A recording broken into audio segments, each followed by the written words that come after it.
हम इस लेक्चर में बताएंगे कि कांग्रेस पार्टी ने 70 साल में आपको इस देश को क्या क्या दिया। कांग्रेस पार्टी के पहले प्रधानमंत्री डॉक्टर राजेंद्र प्रसाद 15 अगस्त 1947 से 27 मई 1964 तक रहे। ठीक है, इन्होंने बड़े बांध को दिया जिसका नाम भाखड़ा नंगल बाग भी कहा जाता है। इन्होंने स्टील प्लांट को दिया, इन्होंने आईआईटी जैसे कॉलेजों को दिया और एम्स को दिया। एम्स की भी स्थापना की और एक पंचवर्षीय योजना चलाया। पंचवर्षीय योजना का क्या मतलब है? पंचवर्षीय योजना का मतलब होता है कि सरकार की 5 साल की विकास योजना। इसमें इस बात को तय किया जाता है कि अगले जो 5 साल हैं देश में क्या क्या सुधार करना है, देश में के अंदर क्या क्या सुधार करने हैं।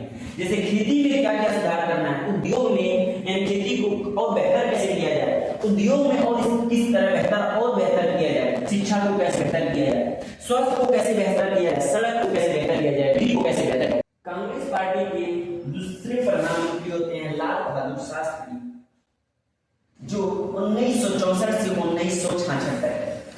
इन्होंने जय जवान और जय किसान का एक नारा दिया और इन्होंने हरित क्रांति, जो हरित क्रांति है, हरित क्रांति की शुरुआत की। लाल बहादुर क्या करते हैं? जय जवान जय किसान का नारा देते हैं, उसके बाद हरित क्रांति की शुरुआत करते हैं। यानी कि इन्होंने किसानों और जवानों पर अधिक से अधिक काम किया। कांग्रेस पार्टी के अगले प्रधानमंत्री होती हैं श्रीमती इंदिरा गांधी, जो 1966 से 1977 तक रहती है, फिर 1980 से 1984 तक रहती है। इन्होंने पहला काम बैंकों का राष्ट्रीयकरण किया।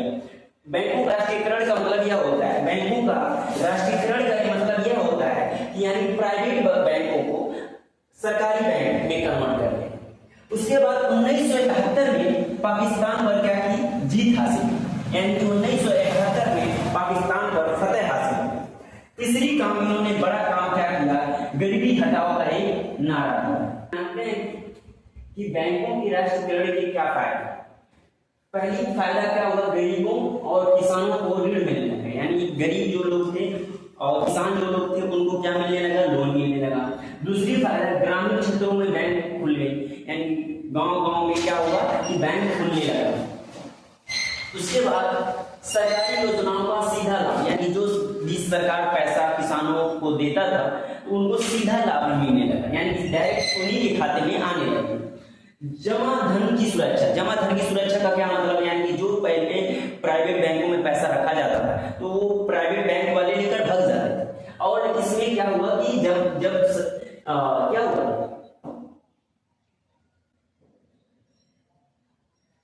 जब बैंक राष्ट्रीयकरण हो गए तो वह पैसा यानी वह बैंक नहीं भागती थी, उस पर लोगों का विश्वास जम गया। रोजगार के अवसर, यानी कि इसमें रोजगार के अवसर कैसे? यानी कि जब गवर्नमेंटेड बैंक हो गए तो इनकी वैकेंसियां निकलने लगी। जब वैकेंसियां निकलने लगी तो लोगों का रोजगार बढ़ा। गांधी ने एक नारा दिया था कि गरीबी हटाओ का एक नारा दिया। चलिए हम लोग जानते हैं गरीबी हटाओ के क्या फायदे हैं। गरीबी हटाओ के पहला फायदा था भूमि सुधार की पहल। भूमि सुधार की पहल की क्या मतलब है? यानी भूमिहीन किसानों को जमीन देने की दिशा प्रयास हुई, यानी कि जिसके पास कुछ भी जमीन नहीं था उनको क्या मिलने लगी? उनको जमीन मिलने लगी, यानी कि गवर्नमेंट ने उनको एक जमीन दिया कि आप भी रहिए। कल्याणकारी योजनाएं शुरू। कल्याणकारी योजना मतलब क्या होता है? यानी वो राशन मिला, उसके बाद रोजगार मिला, आवास मिला, आर्थिक सहायता मिला, इन सब योजनाओं का विस्तार हुआ। ठीक है, ग्रामीण विकास को बढ़ावा मिला, यानी कि गरीबी हटाओ के नारे से क्या फायदे हुए कि ग्रामीण विकास को बढ़ावा मिला। ग्रामीण विकास को बढ़ावा का मतलब क्या हुआ? यानी कि गांवों में सड़क, बिजली, पानी जैसी सुविधाएं सुधार। पहला फायदा था कि भूमि सुधार, यानी कि लोगों जिनके पास जमीन नहीं था उनको जमीन मिलने लगा।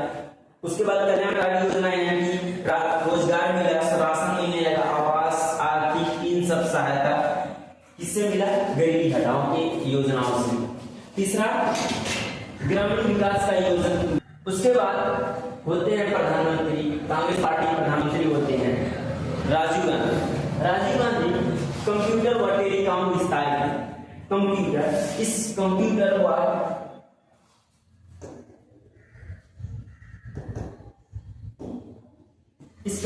को राजीव गांधी ने लाया। दूसरा बात, 8 वर्ष में मतदान अधिकार किसने दिया?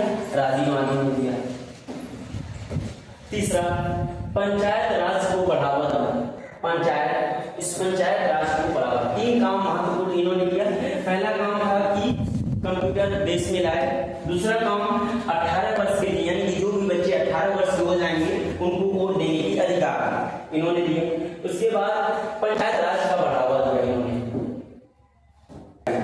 पहला, तेज संचार, यानी कि दुनिया में कहीं भी तुरंत संभव बात और मैसेज हो सकती है। यानी तेज संचार का क्या मतलब? कंप्यूटर लाने से क्या फायदा होगा कि यानी कि कहीं भी आपको बात करना है तो तुरंत आप तत्काल में बात कर सकते हैं। ऑनलाइन शिक्षा, यानी घर बैठे आप पढ़ सकते हैं। रोजगार के अवसर, यानी कि जैसे आईटी, टेलीकॉम क्षेत्र में नई नौकरियां भी मिल सकती हैं, यानी कंप्यूटर में कोई भी नौकरी आप पा सकते हैं। वैश्विक संपर्क, यानी कि विदेशों में बात करने, यानी सामान लेने और देने में इससे आसानी होने लगी। कामों में तेजी, यानी भाई जब हम आपसे कुछ कहेंगे, जैसे आप आपसे हम कहेंगे भाई ये हमारा काम, अब हम आपको जा करके कहेंगे और यहीं पर 2 मिनट में कह देंगे तो काम में तेजी हो गई। पहला काम इनका था कि तेज संचार, टेलीकॉम का पहला तेज संचार होना, ऑनलाइन। दूसरा काम ऑनलाइन शिक्षा प्राप्त कर लेना। तीसरा काम रोजगार में बढ़ावा मिलना, यानी कि वैश्विक संपर्क, यानी देश विदेश में वैश्विक संपर्क। वैश्विक संपर्क का मतलब क्या होता है कि देश में व्यापार, देशों में व्यापार और संपर्क आसानी से हो जाना। तीसरा, कामों में तेजी, यानी कि डेटा से काम सरल और तेज होने लगा। यानी कि आपके पास जो मोबाइल है, आप क्वेश्चन जाएंगे ढूंढने, कोई क्वेश्चन जाएंगे ढूंढने, आप मोबाइल में गूगल में सर्च करेंगे तुरंत आपको मिल जाएगा। इस यह फायदे हुए कंप्यूटर और टेलीकॉम के, यह फायदे होते हैं।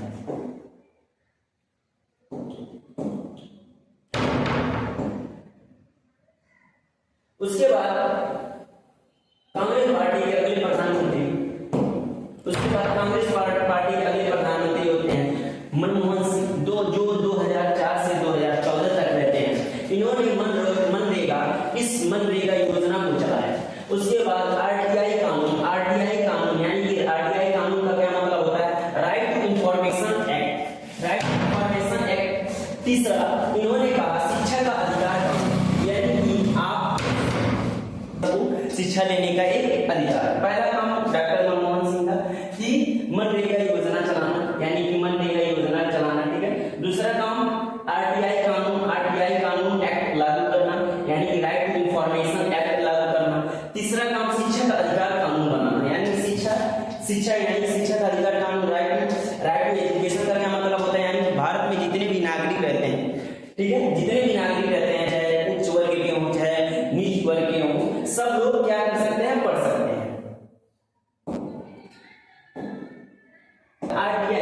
आरटीआई का मतलब होता है सूचना का अधिकार। आरटीआई का क्या मतलब होता है? सूचना का अधिकार। यह वह कानून है जिससे नागरिक सरकार से जानकारी मांगता है। आरटीआई एक ऐसा कानून होता है जो आम नागरिक सरकार से, जो प्रेजेंट टाइम में सरकार है, उससे क्वेश्चन पूछ सकता है, ठीक है। इसके क्या फायदे होते हैं? आरटीआई कानून से क्या फायदे होते हैं? आरटीआई कानून से यह फायदे होते हैं, भ्रष्टाचार कम करने में मदद मिलती है। यानी कि सरकार गलत कर रही है या अच्छा कर रही है, इससे क्वेश्चन जब पूछेगा सरकार आपसे, आम नागरिक आपसे जब क्वेश्चन पूछेगा तो आप क्या करेंगे? भ्रष्टाचार को कम करेंगे।